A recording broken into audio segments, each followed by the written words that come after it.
Welcome guys, this is Anime Crossover channel. If you like a small part of my work in this crossover, please do a favor and subscribe to my channel. It can motivate my work to be more productive. Without wasting time, Lita started. A 9-year-old girl said to her parents, making 2 shadow clones of herself. She was fair-skinned and had blue eyes along with long red hair that was freely flowing through the air. She wore a black and blue full-sleeved shirt that ended just before reaching her pelvic area. Along with the shirt, she wore black tights and black shinobi sandals. Her cheeks had 2 fox-like whiskers on each side, signifying her position as a Jinchuriki. Her name was Naruko Uzumaki Namikaze, the second born of the Uzumaki Namikaze heritage. "Bitch, I did it first," shouted a 9-year-old. He has light pale skin, blue eyes, thick eyebrows, and black hair that sported reddish highlights. He wore a blackish red Anbu uniform and looked like a carbon copy of his father except for the difference in hair color. His cheeks also had the fox-like whiskers on each side, signifying his position as a Jinchuriki. This was Menma Uzumaki Namikaze, the third born of the Uzumaki Namikaze heritage. "Way to go, Menma-kun, Naruko-chan," shouted a beautiful woman in her mid-30s. She was fair-skinned and a slender woman of feminine build with violet eyes and red hair that were almost exclusive to the Uzumaki clan. Her hair was straight and reached her thighs, and she had shoulder-length strands that framed both sides of her face and a black clip that parts her hair to the left. She was wearing a white high-collared, sleeveless blouse under a green long, loose-fitting dress with a wristband on her left wrist and the standard shinobi sandals. Her name was Kushina Uzumaki Namikaze, and she was the mother of the 2 before-mentioned brats. "My children are so great, they must have inherited my potential. If this keeps up, I may have to teach them the Rasengan," said an elderly man. He had spiky blonde hair and blue eyes. He also had jaw-length bangs framing his face with his blonde hair. His attire consisted of a standard Konoha uniform with 2 bands on both sleeves and a green flak jacket, a blue forehead protector, and blue sandals. On top of this, he wore a short-sleeved long white haori, closed in the front by a thin, orange rope. The haori was decorated by red flame-like motifs on the edges, with the kanji for 4th Hokage written vertically down the back. This man was known as Minato Namikaze, the Yondaime Hokage. Currently, he was training with his family on his family's ridiculously large 10-acre training ground. One could also make out a silhouette of a silver-haired man in Jonin outfits fighting a shadow clone of Namiya's Minato. From far away, one would have taken this man as the eldest of the 3. But in reality, he wasn't even related to them through blood. He was Hatake Kakashi, the surrogate brother of the 3 children of the Uzumaki Namikaze family and apprentice of the 4th Hokage. Just outside of the training ground stood a boy. He has pale skin, yellow blonde, spiky hair, and blue eyes. His trademark characteristics are the 3 whisker markings on his cheeks, proclaiming him as the holder of the Kyuubi no Kitsune. Currently, he was wearing a reddish-orange t-shirt and black shorts. His name was Naruto Uzumaki Namikaze, the eldest of the triplets. But the kid was rarely thought of as the child of heroes. Basically, he was the pariah of the village and was ousted by all of the villagers. This was because of one reason, which was that he held the soul of the Ninetales while his siblings had the chakra. This caused the civilians to look at him as the incarnation of the Kyuubi himself, while his parents ignored him due to them needing to train the other 2. They were viewed as the children of prophecy by their parents and godparents. This was due to them having the chakra of Kurama. As the story goes, a masked dude attacks Minato and Kushina after the delivery of the triplets. Minato fights the masked dude. Kurama is released and controlled by the masked dude. Kushina and Minato fight for the creation of Jinchuriki. Minato wins using his logic, and he uses the Reaper's death seal. The same shit occurs, one gets yin, other has yen, Naruto has shit. Since this incident, everything would have gone great. Many would have thought, and they would be right, if they weren't talking about Naruto. Everything that could have gone wrong for him went supremely wrong. He was forgotten by everyone. This worsened when he was 4 years old, as his stupid fucking godfather Jiraiya came with a stupid prophecy that he wasn't paying attention to. But he remembers it had something about triplets, jealousy, hate, and the evil person he thinks. But the gist of it is, since the prophecy, he has been ignored completely by his family. Minato, Kushina, Tsunade, and Jiraiya have religiously trained both Naruko and Menma, ignoring him. But this didn't matter to them, as he wasn't the child of prophecy. But at least he had Kakashi, who still trained him and kept a good relationship with him. So at least he wasn't completely ignored. But he hated his family and the way they ignored him. He hated every one of them, especially Naruko and Menma, not because they took away love from him. No, that would be foolish. But he hated them both due to the torture and abuse he faced at their hands. The times they cut him up with a kunai hitting non-vital areas, he shudders even thinking of them. Time skip 2 weeks. Today he was particularly angry, as even though he had just asked for a shadow clone to teach him, his mother and father had shot him down brutally, and due to Kakashi not being here today as he was currently off on a mission, there was no one to calm him down. So like any 9-year-old in a rage, he ran to his room, if you could even call it that, as it just had a mattress and some toys, all gifts he had received from Kakashi. He angrily thought, why me? Why must I go through this? Why must I always be left alone and everything? I fucking hate this piece of the shit family. Geez kid, stop moaning, you sound like a bitch with a stick up his ass. A mighty voice roared. What, who was that? Asked the young boy. Fuck. God, I knew I should have kept quiet now. I have to entertain you. I guess Sai, you may want to sit down on your bed for the next part, the voice boomed again. Even though Naruto couldn't see the source of the voice, he could tell it wasn't that hostile, hence, he knew he wasn't in any immediate danger. So he did as the voice had said, laying down. He was transferred into a sewer-like place covered with ankle-high water. It was filled with tunnels and rooms converging and diverging. All in all, it was a total maze. Naruto again heard the voice which said, follow me to the source of the voice kit. Naruto did as the mighty voice had instructed, following the voice he finally ended up finding a cage with a gigantic 9-tailed beast inside. You are the Kyuubi no Kitsune. My father should have killed you. Naruto shouted but didn't show any fear. You and I both know that I can't be killed, kid. You should really stop acting this dumb, as I can see all you see and know all your thoughts, so don't forget that I know your true intellect. The Kyuubi chided him. Then my mask is out of the question. So moving on from that, the night you attacked, why did you attack? Naruto asked the mighty Kyuubi. Well, I was being controlled. Kyuubi said, that's what I thought, while we all think, Naruto said. Right. Well, I have much better things to do than to just break out of Kushina's seal. Well, I mean there's nothing more that I would have wanted. But, I would prefer much more to just lay down in the Tori village meadows rather than attack this village. You see, long ago, I was trapped by your great-great-grandmother Mito Uzumaki, who kept a tight leash on me, and, after her, I came into the care of Kushina Uzumaki. After her, I was put into you. But, you Naruto, you feel different. The Kyuubi monologued. So who controlled you to attack the village? Naruto inquired. Madara Uchiha, Kyuubi shouted, nah, mate, you're off doing the wrong kinds of drugs. And, I'm not just saying this cause they are illegal. Naruto said. You think what you want to. But when Madara comes back, you will rue this day. But on to another topic, I have a proposition for you. The Kyuubi said. What kind of a proposition? Naruto asked curiously. Red gusts started swarming the Kyuubi's paw. After the mist disappeared, a scroll was left there. This kit is the bird summoning contract. You want to be trained, don't you? They will train you if you sign the contract. So Naruto, what do you say? The Kyuubi roared. Thank you very much, Kyuubi. I'll accept, but what do I have to do? Kyuubi, or whatever your actual name is, Naruto questioned curiously. Opening the scroll, he threw it down. Now you just have to sign the contract with your blood, and, as for your second question, fuck off. The Kyuubi said. Then he proceeded to show Naruto how to sign the contract and taught him how to summon before sending him back to the normal plane of reality. So how long has it been? Naruto asked. 6 minutes, kid, and you don't have to talk out loud. I can hear your thoughts, and you'll look like an idiot. Also, you should leave the premises to summon the bird. The Kyuubi said. Naruto went downstairs to go to an isolated training ground to use the summoning jutsu, as he never noticed getting out of the house was pretty easy for him. Finally, me being neglected has its perks, Naruto thought. Rushing to Training Ground 44, also known as the Forest of Death. Naruto went somewhat deep into the forest through that now he could easily do the summoning jutsu biting. His thumb he smeared blood on his palm and went through the signs boar, dog, bird, monkey, and then ram before slamming his hand on the ground and shouting summoning jutsu after the smoke faded. There floating in the sky was his summon. A Harley eagle, if he knew his birds correctly. Are you the one who summoned me?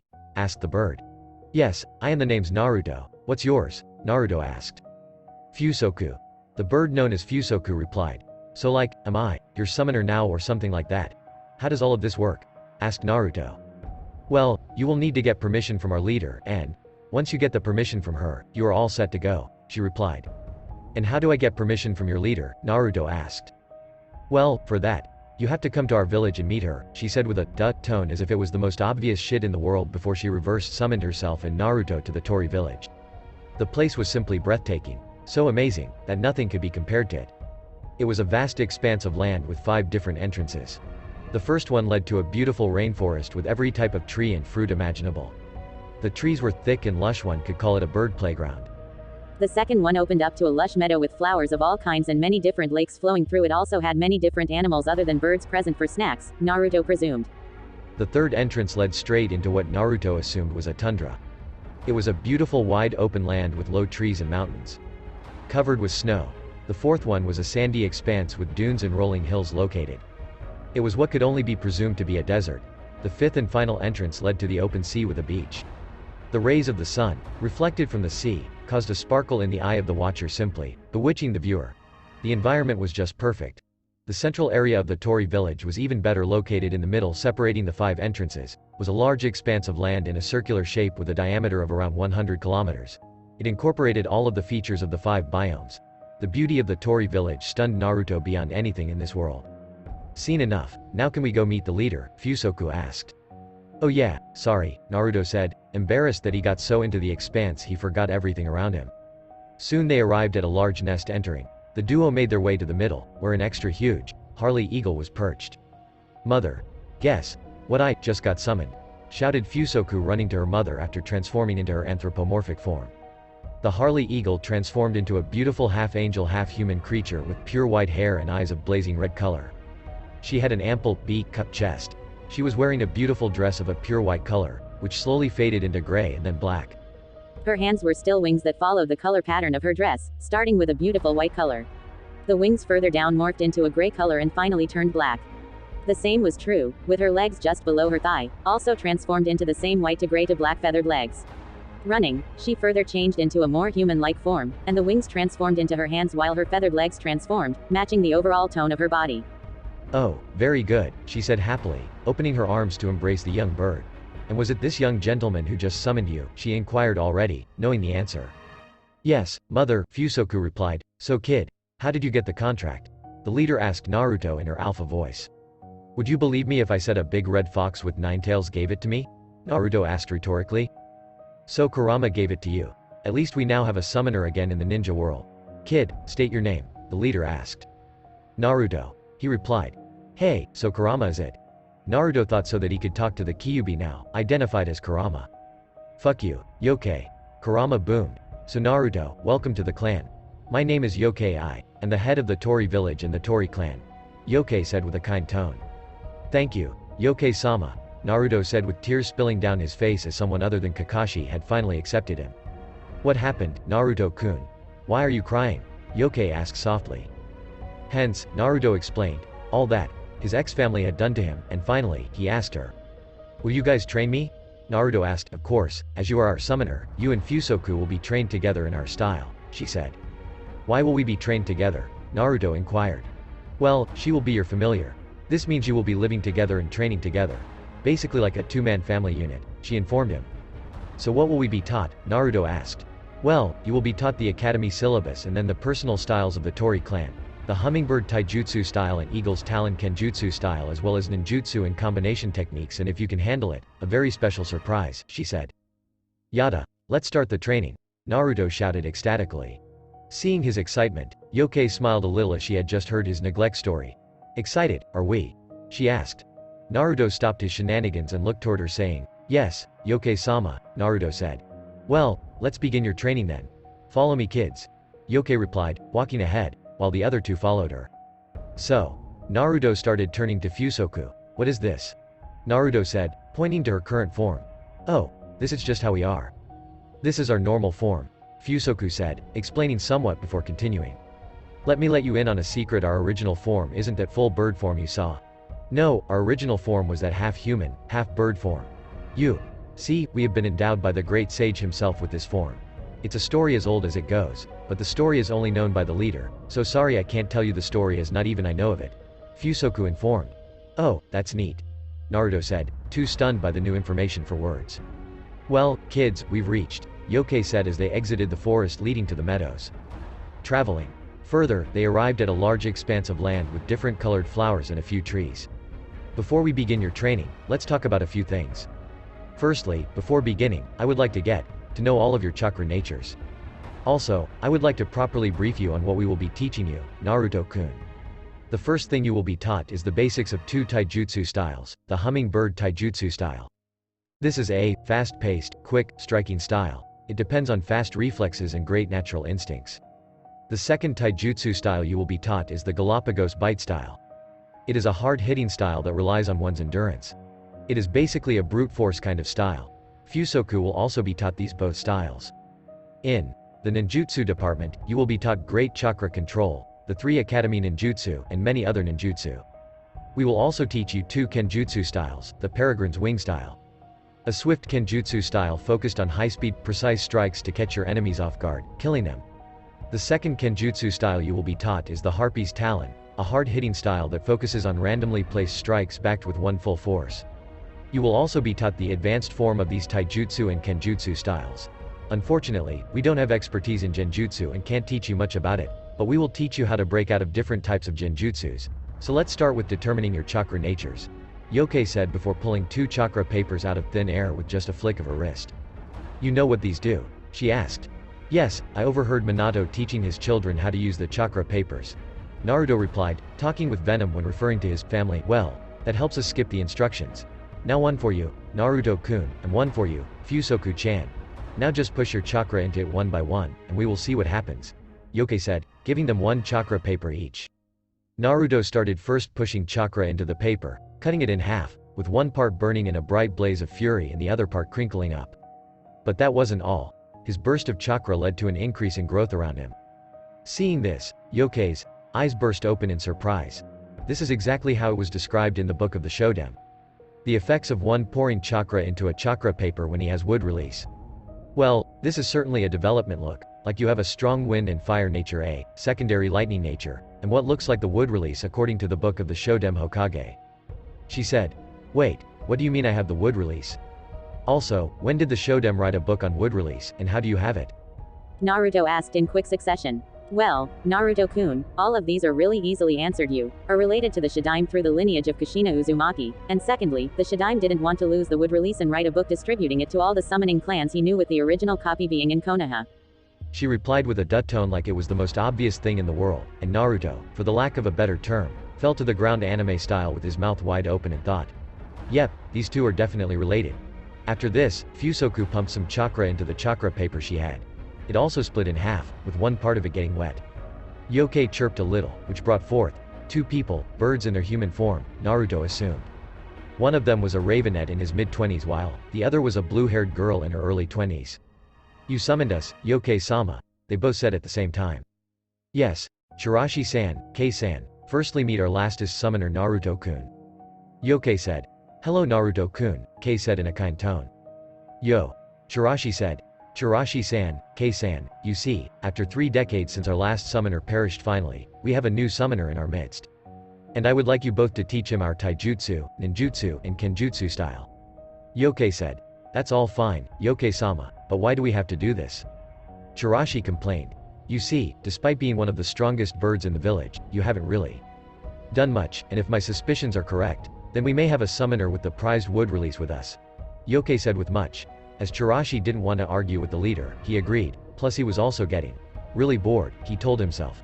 Well, Naruto-kun, Fusoku-chan, I need to go back and attend to my duties as the leader. You train with full zeal and zest, and I know you will far surpass all of my expectations, she said before leaving. Listen here, maggots, and listen well cause I'm only saying this once. Kei may not have anything against playing school, but I do. But orders are orders. So know this that I will train you into the dirt and further down till the point none of your bones remain. Chirashi said in a scary voice before promptly being lightly slapped on the back of his head by Kei. What he meant to say is that we will be more than happy to teach you both. Time skipped 3 years, that all occurred 3 years ago. Since then, Kei and Chirashi trained them restlessly, and even Kakashi helped in the training. During the 3 years, Kei and Chirashi formed a deep bond with Naruto, Fusoku, and even Kakashi, as he was one of the few people who didn't ignore Naruto from the start. The 3 had taught Naruto a lot. He had pretty much mastered the intermediate courses of all the kenjutsu and taijutsu styles. He had also learned the 3 academy jutsus, but due to his large chakra reserves, he had to settle for the shadow clone jutsu instead of the clone jutsu. He had also learned many ninjutsus of all of his chakra natures, but his most useful were the wood clone jutsu, wood dragon jutsu, and wood style, silent strangling jutsu for wood style. For lightning style, his favorite jutsus were electromagnetic murder and thunder's kiss, an original jutsu of Kakashi that he taught to Naruto. For wind style, his favorite jutsus were vacuum sphere and bird style, sky attack. This was one of the strongest jutsu of the Tori clan. For the fire style, he learned many jutsus, but by far his 2 most favorites were the foxfire, sacred fire a jutsu taught to him by Kurama himself, and his favorite fire style jutsu and overall most favorite jutsu was the fire style, blue flare. This was also taught to him by Kakashi and is the most prized jutsu of Kakashi. Over the 3 years, Fusoku and Naruto had made a strong brother and sister bond between themselves, and Naruto had even tried to burn a teen about his age when he tried to hit on Fusoku while she was in her human form. Furthermore, both Fusoku and Naruto had become a combination not to be messed with, and together they at least forced Kakashi to unleash his Sharingan on them after, which they couldn't even keep up with him. But this was to be expected. Minato was personally training him to be his successor.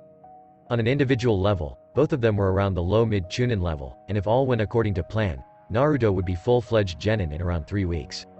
One would expect Naruto to be topping the academy or at least be in the top 3, but no, he was barely passing the academy not because he couldn't ace the tests, like who doesn't know the relation between the first and second Hokages. The reality was that he just didn't want to flex on his fellow alumni and wanted to keep a low persona as it kept the Hokage and Kushina from noticing him too much. "Happy birthday Naruto-kun," Fusoku said, waking him up. Today was the 10th of October, a day that should have been associated with celebrations by him, but no. He hated this day, or at least until Fusoku had come into his life.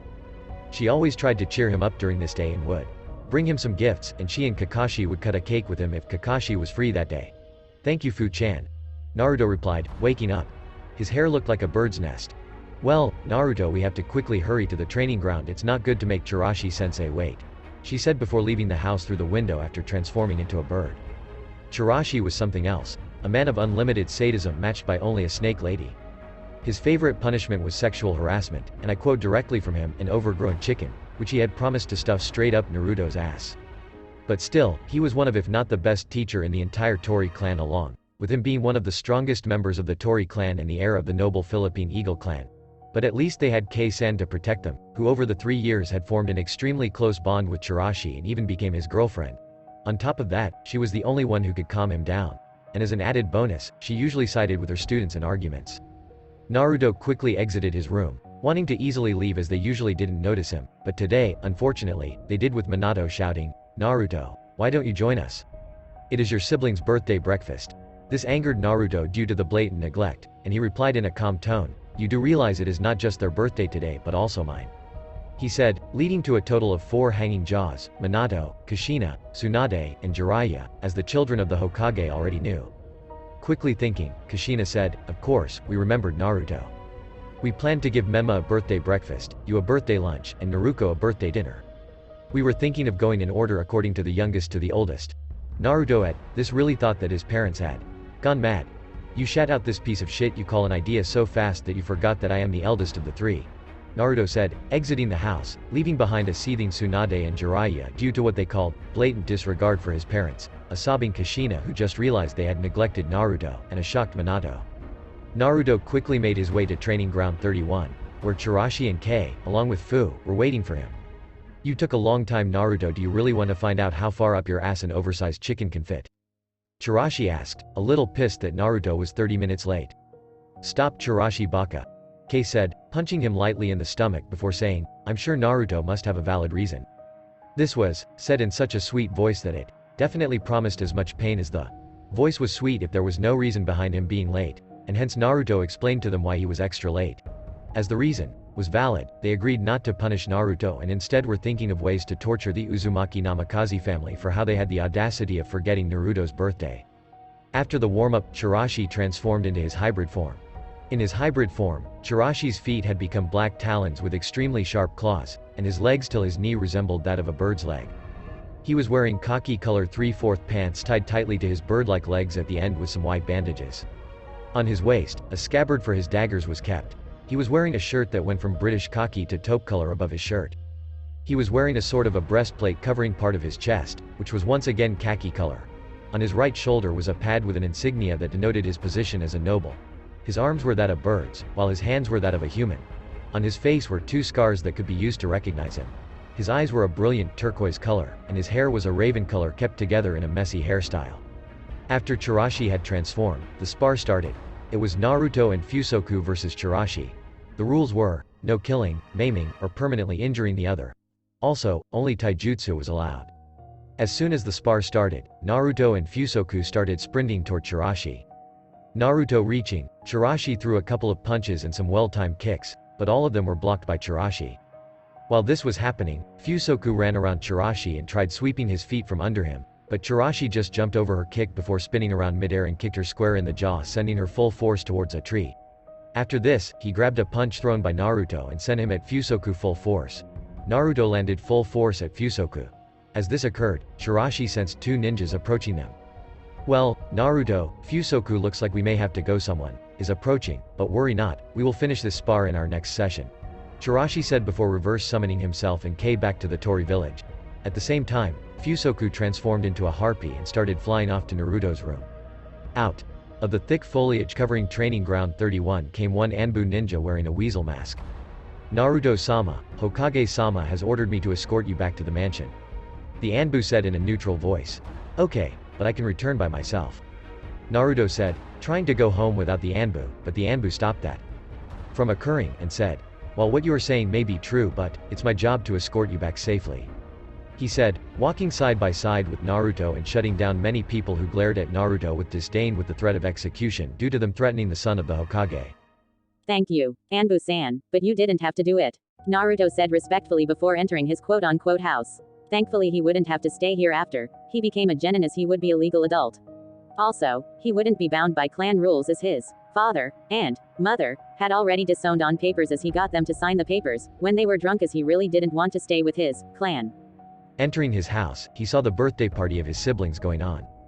Typical, they already forgot about it being my birthday again, Naruto thought, which was true, they had again forgotten about that.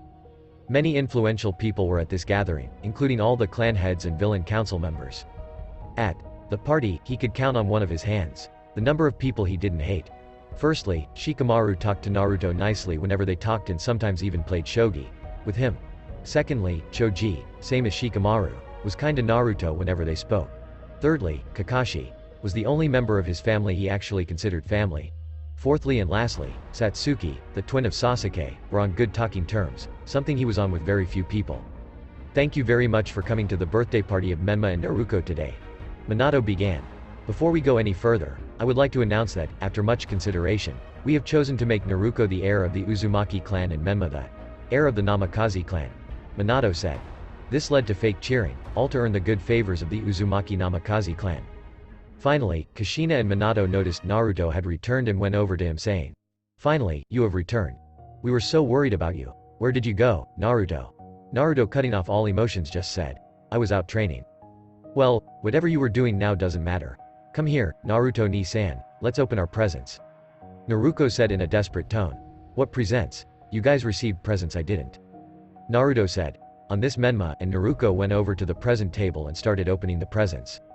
Something Naruto didn't understand was why were they opening the presents in front of the guests. Before Menma could rip open the first present, Tsunade and Jiraiya approached them with two large scrolls. Tsunade began first addressing Naruto. "Naruto, I would like to present to you the single best summon in the lands, the slug contract, as a gift," she said. This again led to more fake cheering. Like those bastards even care about who gets what fucking contract, Naruto thought. After Tsunade, Jiraiya stepped up, saying, "Menma, I present to you the Toad contract as your gift. I don't like to toot my own horn, but it is the strongest contract ever, and if you take this contract, you will definitely be the strongest ninja of the leaf one day." Both the children accepted the contract before Naruto said, "This is great and all, but can't you also give the contract to Naruto ni-san as a birthday gift?" At this, Jiraiya and Tsunade realized they had again forgotten about Naruto and came to another realization that if Naruto accepted their contract, they could hold it above the other for a long time. So they immediately rushed to Naruto and proposed, "Hey kid, how about you sign the slug, Toad contract?" they said at the same time. Naruto slowly opened both of his eyes and looked at them as if they were the biggest fools in the world before saying, "I would rather sign none of them." This caused Tsunade and Jiraiya to become outraged with them, saying things such as, "Foolish brat," and, "Do you know how rare this opportunity is?" Naruto, listening to their complaints, said, "Well, as I was saying before, I was so rudely interrupted. I would rather sign none as I already have a perfectly great contract." This Naruto thought was enough explanation, but of course his life couldn't be so easy as two despicable creatures named Sasuke and Menma started barking and together said, "Ha! What a liar! If you really have a contract, prove it by summoning your animal."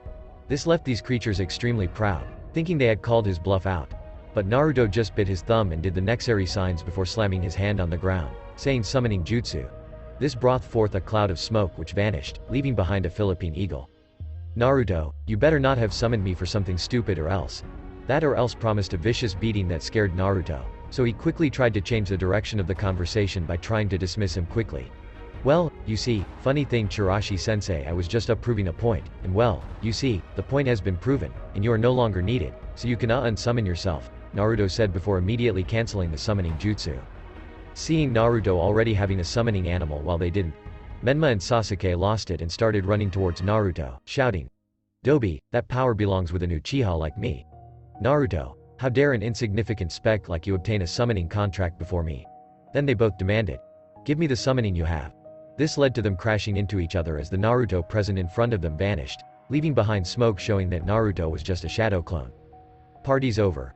We appreciate you coming here, but we would appreciate it if you left," Minato said, sighing, thinking where they went wrong. It has been 2 weeks since the incident occurred at the Uzumaki Namikaze house, and well, the aftermath hasn't been all that good for Naruto. Since the incident, Naruto's seen as some weird-ass motherfucker who is stealing the rights of the Uchiha, God, and Uzumaki, Prince. It wasn't like that mattered to Naruto as today was the day he was waiting for almost 7 to 8 years. It was the day of the Genin exams. It was also the day Fusoku was waiting for as he had promised to her that on the day of the exams, he would humiliate the whining brats of the academy to the point they would run, crying to their mothers. And today was the day this promise would be fulfilled. Quickly he dressed into his new clothes consisting of a grayish-black long-sleeve shirt and grayish-black pants that were gifted to him by Kakashi and oddly looked quite like his clothes but instead of being dark blue, were grayish-black. He wanted to swiftly exit through the window of his room but remembered that there was no window in his room, so with a sigh, he did the only possible thing he could do and tried to exit through the main door. All was going well till he had to move through the kitchen where the Uzumaki Namikaze family was seated, and quickly one of them, the ever-annoying bitch called Naruko, called him over, saying, "Naruto Ni-chan, why don't you join us? We were just starting to eat our breakfast." Even though it may sound like the Uzumaki was sincerely inviting him for breakfast. But her slutty tone made Naruto really hesitant about what she really meant. Did the Uzumakis have breakfast orgies? Naruto quickly asked Kurama. From my experience in Mito and Kushina, they didn't but always had this incest fantasy, especially Mito this one time. TMI Kurama TMI, Naruto said, and without even answering Naruko, he ignored her pitiful existence and left straight for the academy and, as he was the second one there he took the seat next to the corner wall. He really liked the quietness of this place. Soon the others also entered, filling the entire room, with the last few being the most annoying ones. They were the little red bitch Naruko and her all-too-mighty brother Menma with a stick up his ass. The arrogant and pitiful Uchiha Sasuke entered, followed by Satsuki, a person that Naruto didn't mind. Even though she bullied Naruto in his first year. At the end of that year, she asked Naruto to forgive her as when Itachi Uchiha had seen her bully, Naruto, and had one talk with her. Which Naruto, after much consideration, did. Then entered the quite possibly 2 biggest cock sleeves of Konoha after maybe Tsunade, Haruno Sakura and Yamanaka Ino. Oh, how he hated these people along with Kiba Inuzuka, everyone in the academy other than Shikamaru, Ryoto, Satsuki, Choji, and Iruka, every civilian other than Konohamaru, currently a civilian, Tuchi and Ayame, and every ninja other than Kakashi and Hiruzen. Soon Sasuke opened his shitty mouth and started on his shitty rant saying, "Dobi, just because you have changed your clothes doesn't mean you will be any good as a ninja. I would advise you to just quit." This was soon followed by comments by different people, such as Kiba saying, "Hate to break it to ya, Naruto, but Sasuke is absolutely right." Menma then said, "They are 100% right. Even our father has seen that and disowned you." In the end, he started laughing as an Uchiha did.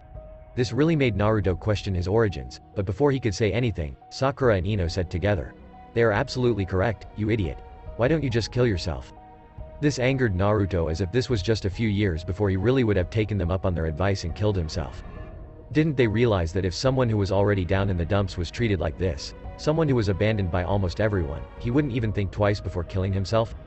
This made Naruto reminisce about a dark time, before he had his family. Not the Uzumaki Namikazes but his real family, the Tori clan. Times like this really made Naruto want to cry. These moments made him believe that his living was a sin. Or at least it did once, but now he had people due to whom he lived even in his class, no matter how small of a circle he had some people. Yes, they did not verbally say anything but their small gestures like one of them offering him their chips or one of them just raising his head from the table to look towards him and show him a small smile or just wording, "How troublesome," or one of them just poking him with their foot to make them realize they were there for him was enough. Of course, there were among them those who did none of this, but Naruto didn't care for them as they were just bystanders in his abuse, and even though they didn't actively take part in him, they were almost as guilty as those who did torture him. Soon Iruka entered the classroom, which quickly stopped the noise coming from the class. He then started giving an overview of the Genin exams. Good morning, class, let me introduce you to the Genin exam. This is an exam consisting of 3 stages. Firstly, the written exam. The second is the physical portion.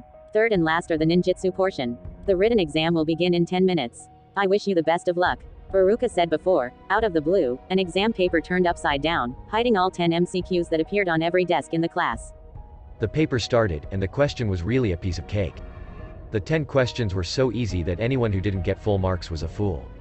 The questions appearing on the paper were as follows. First, who are the 4 people who have kept the portfolio of Hokage? State their names. Second, name the 5 great ninja villages. Third, how many great ninja wars have occurred? Fourth, what was Hashirama known as? Fifth, how many basic chakra transformations are there? Sixth, what was the Uzumaki clan famous for? Seventh, why is Minato Namikaze called the Yellow Flash? Eighth, how many Sannin are there? 9, who was the first medical ninja? And the last one, how much attack and defense bonus did Tobirama get when fighting an Uchiha? Who didn't know the answer to this? Of course, it's C, 90% defense and 106% attack bonus, Naruto thought. As soon as the 10 minutes time limit of the paper was over, Iruka started collecting all of them and grading them after about 15 minutes, he had checked all the papers. Reaching the whiteboard, he wrote the name of the top 3 achievers. 3, 2, 1. Naruto counted in his head before a huge ruckus started in the class. Iruka-sensei, that idiot must have cheated, there is no other way Naruto could have topped. A pink-headed idiotic girl stated, and soon this sentiment was adopted by many others. Iruka soon dismissed this sentiment before asking all 32 of his students to stand in a straight line before calling them into a different room and asking them to perform the 3 academy jutsus, the substitution jutsu, clone jutsu, and lastly, the transformation jutsu. After the last part of the ninjutsu portion, the physical test started. Firstly, it was the kunai throwing, in which mostly all of the civilian background ninja wannabes failed while all the ninja background ninja wannabes passed, with Sasuke coming third, Satsuki being second, and Naruto being first.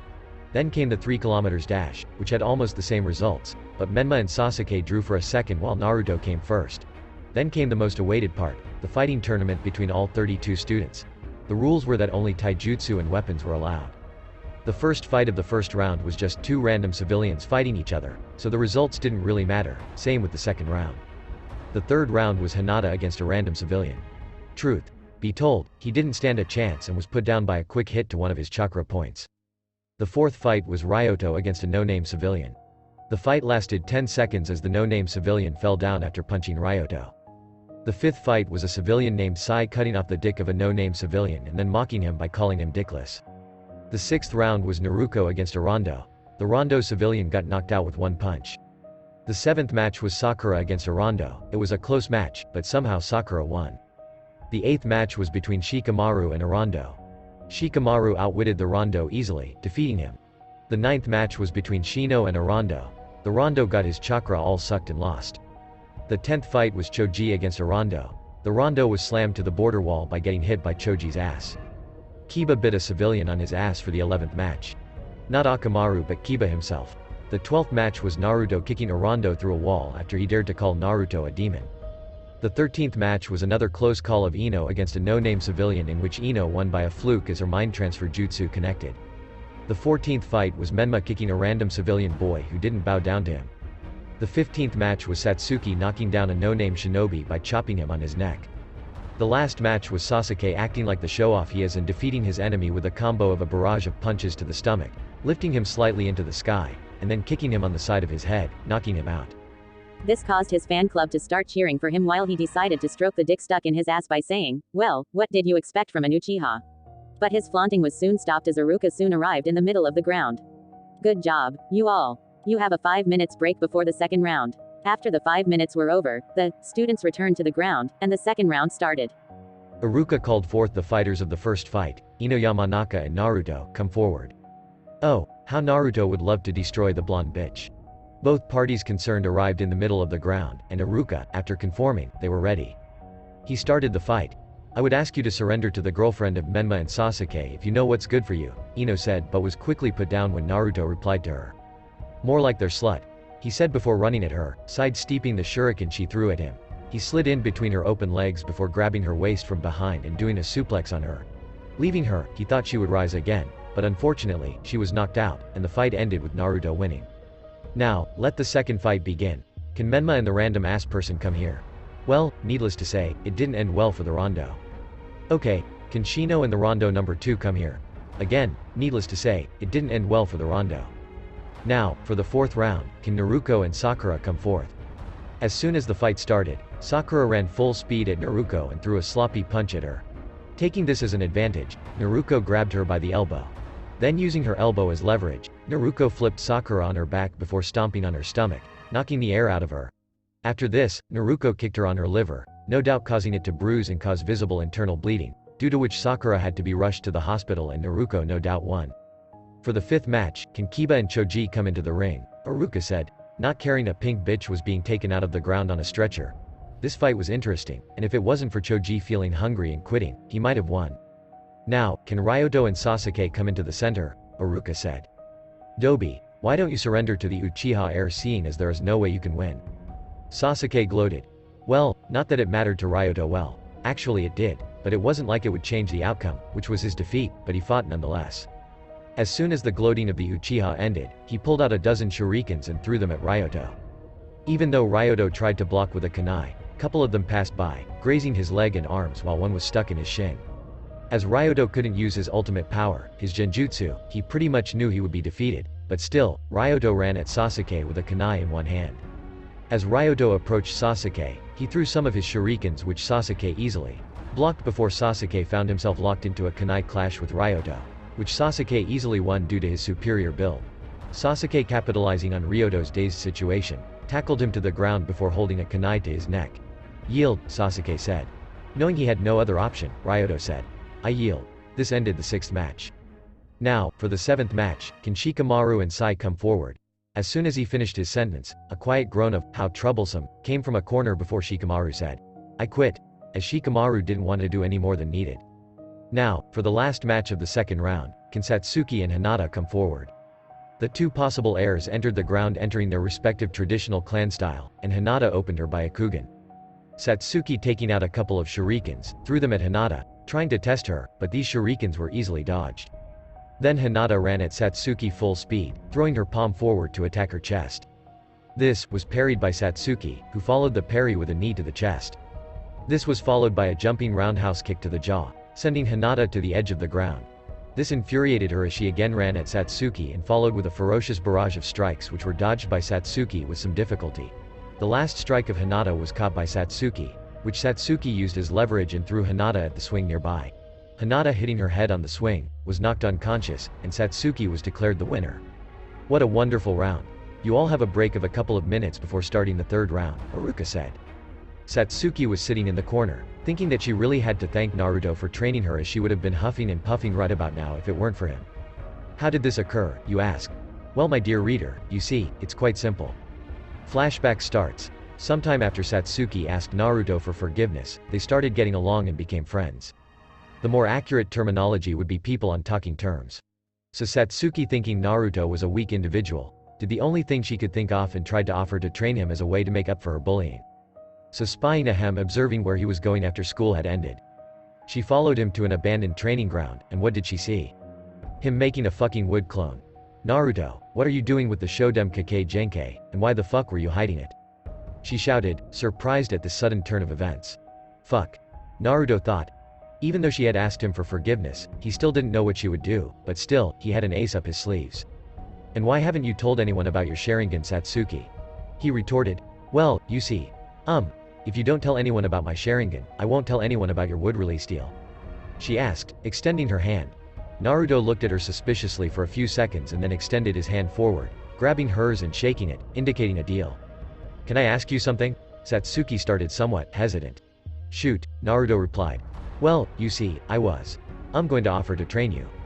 You know, for the crap I put you through, but seeing as you are already well versed, I was hoping we could be training partners. She said. Naruto looked at her as if she was serious. Satsuki. The girl who abused him some time ago, even if it was never physical, it was still abuse, and now she wanted to train with him. Was she even telling the truth? She is Kit, Kurama answered, clearing part of Naruto's doubt. Oh, hello Furball, nice to see you join us, and how the fuck do you know that? Naruto replied to Kurama. Well, I just do, Kurama replied. Well, she wasn't half bad herself. clearly the better half of the twins, and she did have the Sharingan so she could prove helpful. Okay, Naruto responded, and since then, they had trained together at least twice every week. Flashback ends. Now, let's begin the third round. Can Menma and Shino come forward? Iruka stated, only to be followed by Shino's statement. Sensei, I would like to quit this match. Why you ask? It is because I have already done all that is required to become a genin and pass the exams. Shino said, making Iruka nod as he saw his logic. Okay, can Naruto and Satsuki come forward for the second fight? They both came to the center and started staring each other down. The moment the match began, Satsuki jumped backward, avoiding the barrage of kunai and shurikens released on her by Naruto. Naruto then rushed at Satsuki, extending her arm in a swing and trying to slash her across her chest. But Satsuki saw this coming and jumped over Naruto, landing in a flip before kicking her in the back, and as Naruto tumbled down, Satsuki took advantage of Naruto's predicament and tackled her to the ground, digging her kunai 1 inch deep into her back before Naruto yielded. Now can Naruto and Kiba come forward, Iruka said. Akamaru, looks like we got a freebie, Kiba shouted boastfully. As soon as the match began, Kiba found himself on the ground with a kunai stuck in his leg. Another kunai was held to his neck, causing Kiba to cry in pain till he gave up. Now, for the last match of the third round, can Sasuke and Sai come into the ground? Iruka said, only for Sai to give a quick reply. Sensei, I quit. It won't do any good to me to beat a guy without a dick. After his reply, Sai simply returned to his original position, leaving behind a seething Sasuke.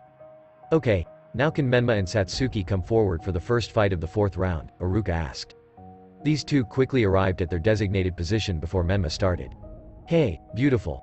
Why don't you just surrender, and I will treat you to a date.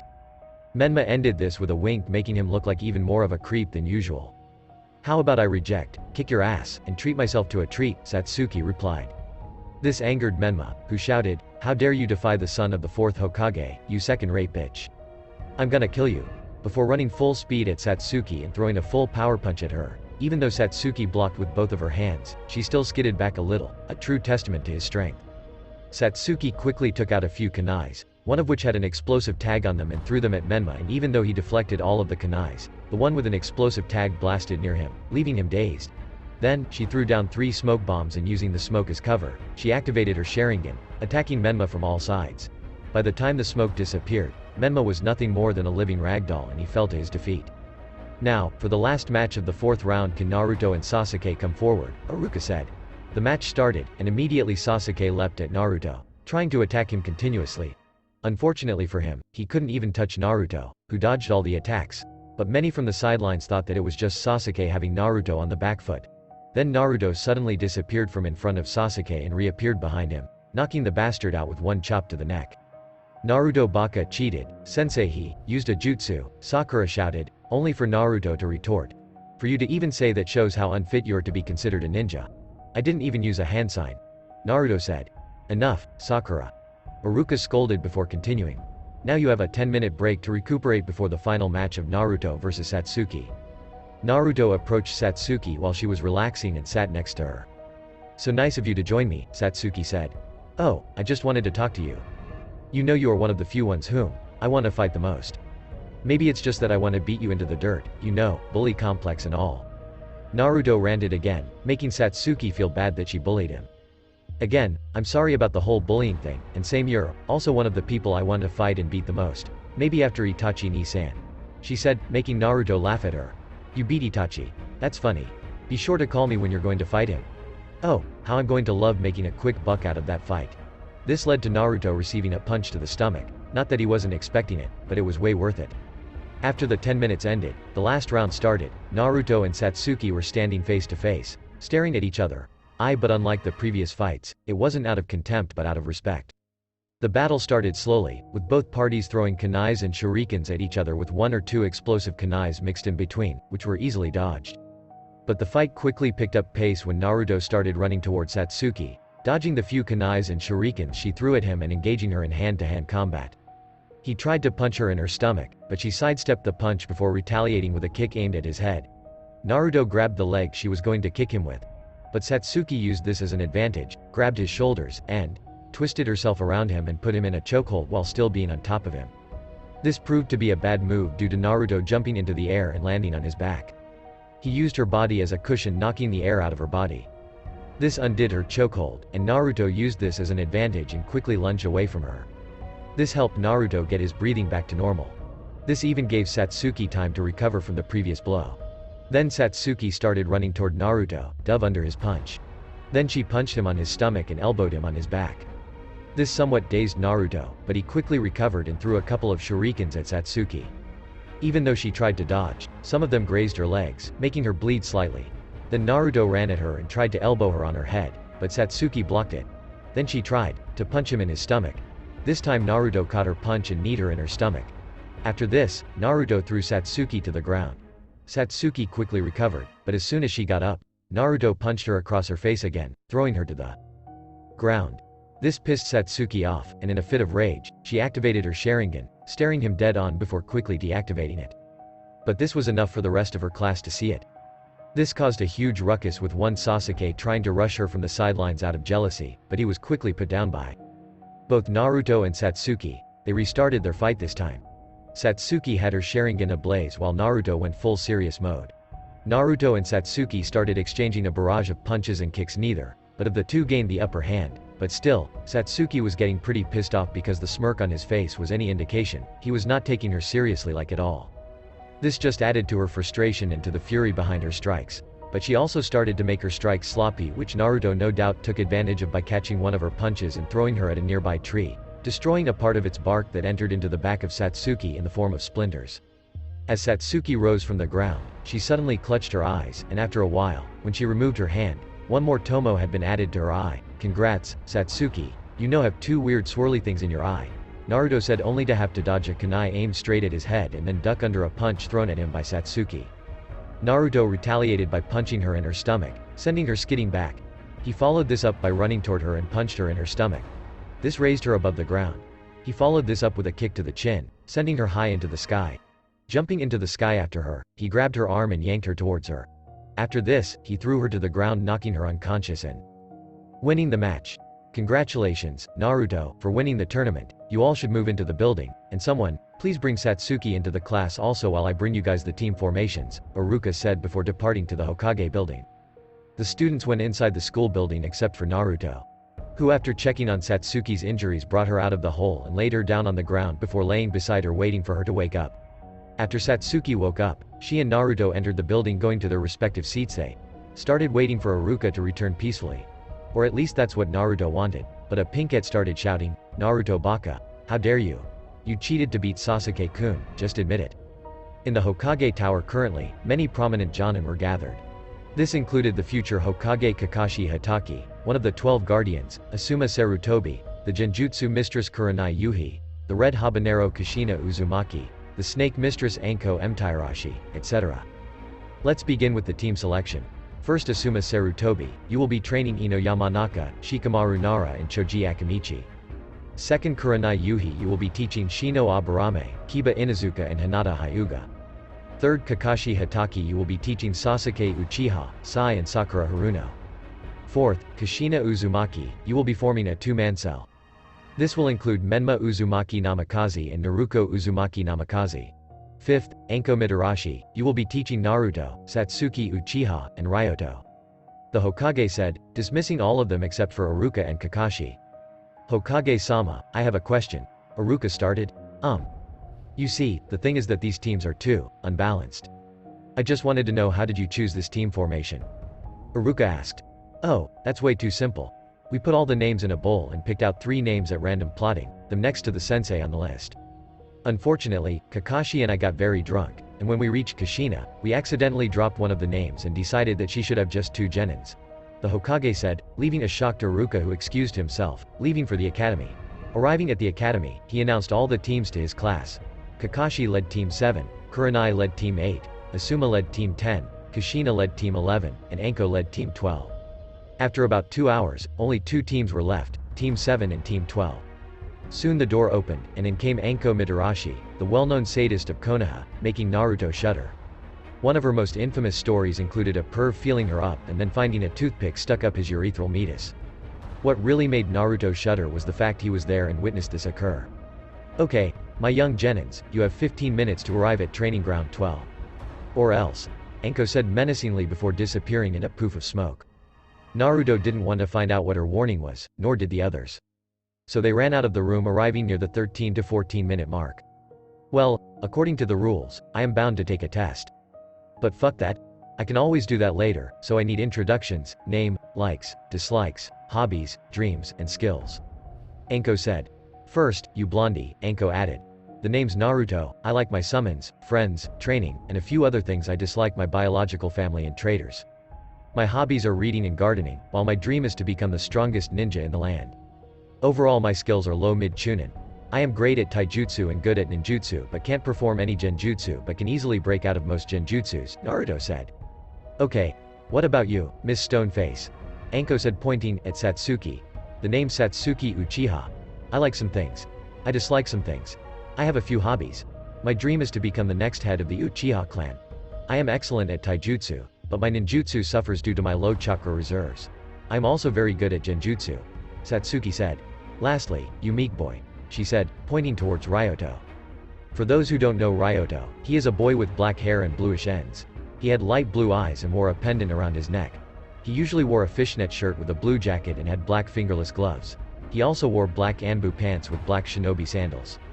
The name is Ryoto. I like to train and meditate. I dislike tomatoes and the time it takes to boil water for tea. My hobbies are reading and hiking. My dream is to become an anbu commander. I am good at genjutsu and ninjutsu, but I am not good at taijutsu due to my frail body, Ryoto said. That's enough for the intros. I promise you guys if you follow my training, I will take you far. So now, let's play a game. Simply I will throw stuff at you, and you have to dodge. Anko said before throwing whatever came out of her pouch, including a fry pan. I don't know if you have common sense, but if you have a 10 by 10 inch pouch, there is no way you can fit a 14 by 14 inch fry pan in it. The game lasted several hours and ended when Anko's pouch was emptied of all of its contents. So that's all for today. Thanks for watching.